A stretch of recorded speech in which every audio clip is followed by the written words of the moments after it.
Hey YouTube, this is my second video for the day. I decided to separate them just so people don't have to watch me bullshit about something they don't want to see.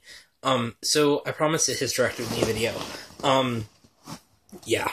How can I describe this? Well, number one, it took me over a year to get it covered by my insurance, but I finally did. And even it was like 3 days before my surgery, I called my insurance and said, "Are you guys sure this is getting covered?" The lady's all, "Well, it hasn't been covered completely, so call me back tomorrow." I'm like, fuck, dude, I will cancel this bitch if it's not covered because I do not have enough money to pay for this.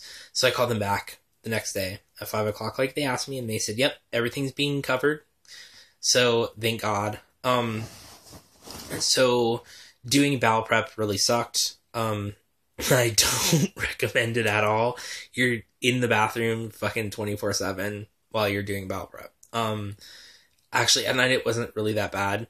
But make sure you have baby wipes and I don't know, something to soothe your fucking burning asshole is all I have to say. Maybe put plastic guards up on your ass.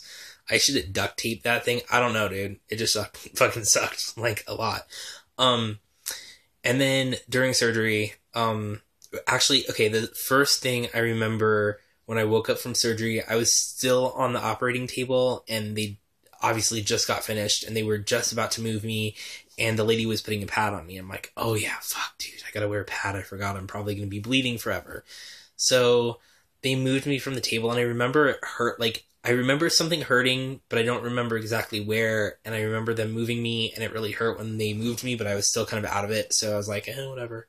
I knew it was going to go away as soon as they laid me back down.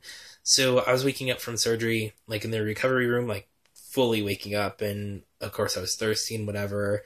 And I was figuring nobody's going to come check on me, none of my family or whatever for a while. My friend Jaden was he's the one that was going to be there. Cause my sister went back up to my house and so I figured Jaden would be there later when I got out of surgery. So I had them call Jaden cause it was a while. It was probably only an hour, but I thought it was forever. So I had them call Jaden to come down cause I was bored. And so I had to pee. So the lady takes me in the recovery room to the bathroom and I'm sitting there trying to pee and all I could remember was a shitload of blood. I asked her for a wash rag so I could clean up some of the blood and whatever. When I sat down I was pouring out blood. You could hear it run. I'm like, okay. And then after that I really didn't bleed a lot. That night when I got back to my room, my hospital room, that was the last time I actually remember blood at all. Besides later on I would bleed a little tiny bit, but not enough to put on a pad or anything. So that first night, the first day was the only time I had a pad on, that day.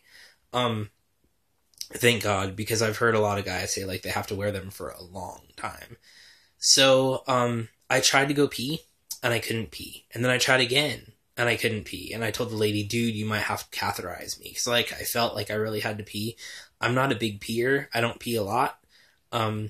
It's really bad. I really don't drink a lot, so I should drink more and whatever, but I just don't. I actually can't physically make myself drink that much. It's really weird. It makes me feel sick if I drink too much. Normally dinner, somebody's going to drink their whole drink. I drink I don't know, a tenth of my drink. And if I drink more than half my drink, I feel it in my stomach and it makes me feel like I'm going to puke. So I just usually don't drink a lot. Okay, so I knew I had to pee. Tried to pee. Couldn't. Told the lady, well, you're probably going to have to catheterize me. She's all, yeah, no, we're probably not going to.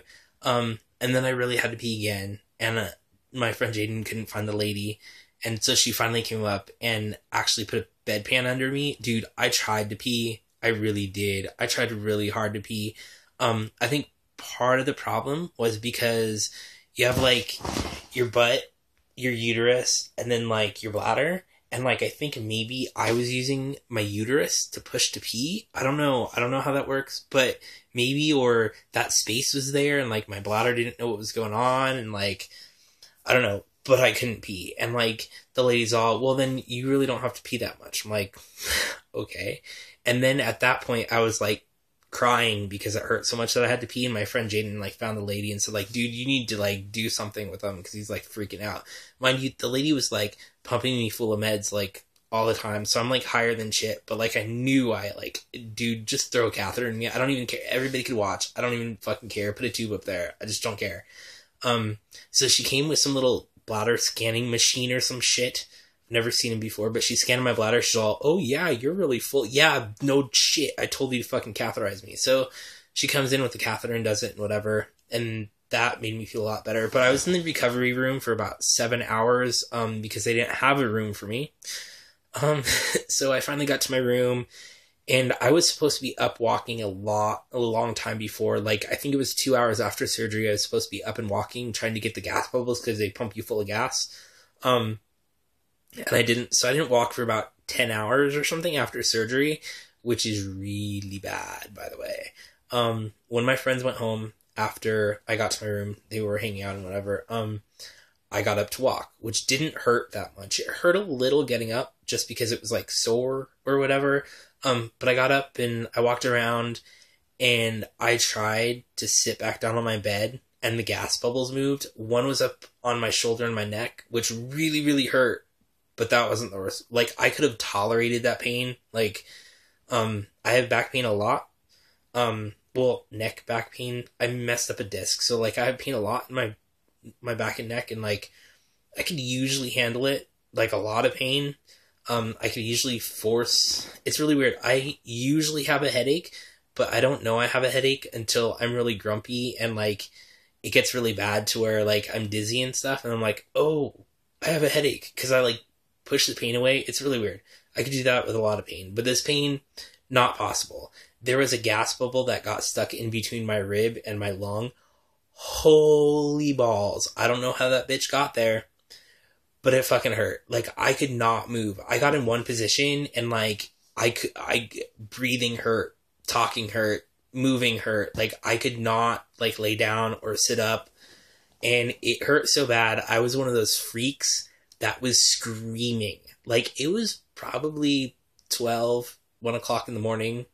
The only thing I could do to make the pain go away, well, it wouldn't go away, but to tolerate it was to scream. So I was pressing my little nurse button, screaming in the microphone, like, you need to give me something, help. I couldn't do, like, I have never had pain like that before in my life. Like, I've had really bad kidney stones. I've had kidney stones that were stuck that I had to have emergency surgery for. I've had broken bones. Like, holy fuck. I've never felt pain like that before in my life. So this lady comes back with some morphine. After she called the doctor to see if I could get more morphine. Seriously, dude, I'm in pain. Just give me some fucking morphine. I don't care. And so I knew that was the last medication I was going to get for the rest of the night. So I slept in the most uncomfortable slept is an overstatement. Yeah. I didn't really sleep. I stayed in one position all night so I wouldn't have to move the gas bubble. So I had that gas bubble for a while. It was about 3 days or 4 days of that gas bubble sitting there, and it would not go away. But after a while, it was getting a little bit smaller, so it was more tolerable. And, if you guys do get gas bubbles, ask the stupid nurse. I didn't know that the beds could turn into chairs. Sorry, my phone just said, I'm dying. Tell